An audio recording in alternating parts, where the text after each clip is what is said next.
The European Union has taken its most far-reaching step yet to secure long-term support for Ukraine, indefinitely freezing more than 210 billion in Russian state assets using emergency treaty powers, aimed at preventing Hungary and Slovakia from blocking their use and hardening Europe's Ukraine policy amid growing internal strain.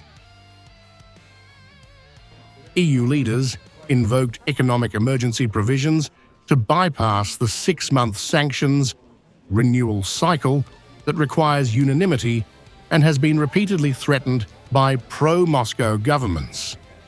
EU Council President Antonio Costa said European leaders had pledged to keep Russian assets immobilized until Moscow ends its war and compensates Ukraine.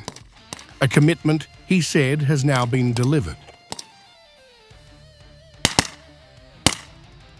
The move clears the way for EU leaders to debate at a December 18th to 19th summit how to use the frozen assets to back a major loan package for Ukraine's 2026-27 financial and military needs, while also preventing the funds from being used in any peace talks without explicit European approval.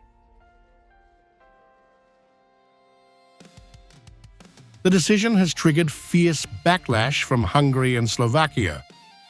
Hungarian Prime Minister Viktor Orbán accused Brussels of abandoning the rule of law, while Slovak Prime Minister Robert Fico warned he would oppose any plan covering Ukraine's future military expenses, arguing the asset freeze could undermine US peace efforts.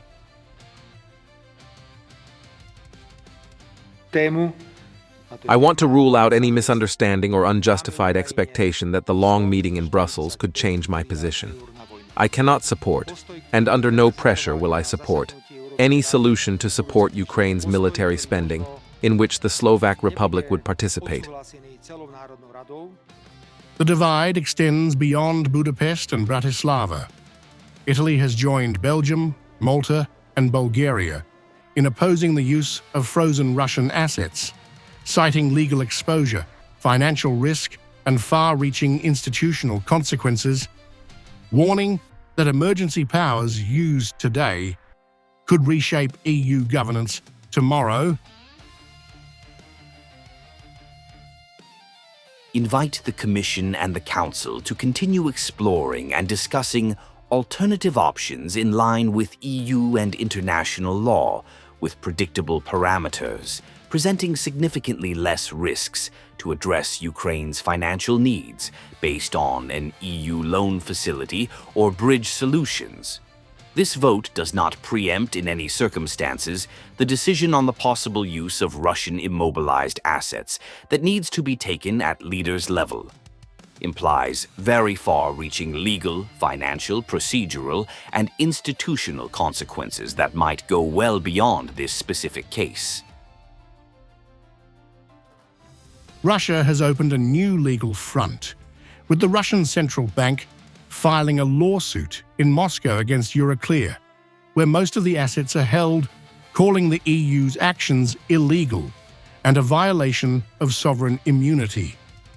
European officials insist the decision is legally robust and dismiss the case as political pressure through the courts.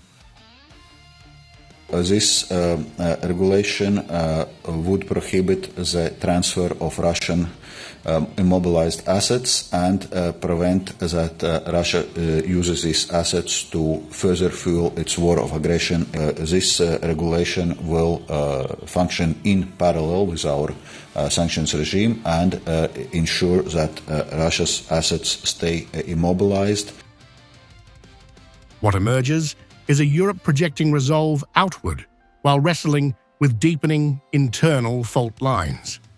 As Russia escalates legally and EU capitals clash over risk and responsibility, the frozen billions now sit at the heart of a wider struggle over Ukraine's future and over how far the European Union is willing to go to defend its strategy, unity, and rules.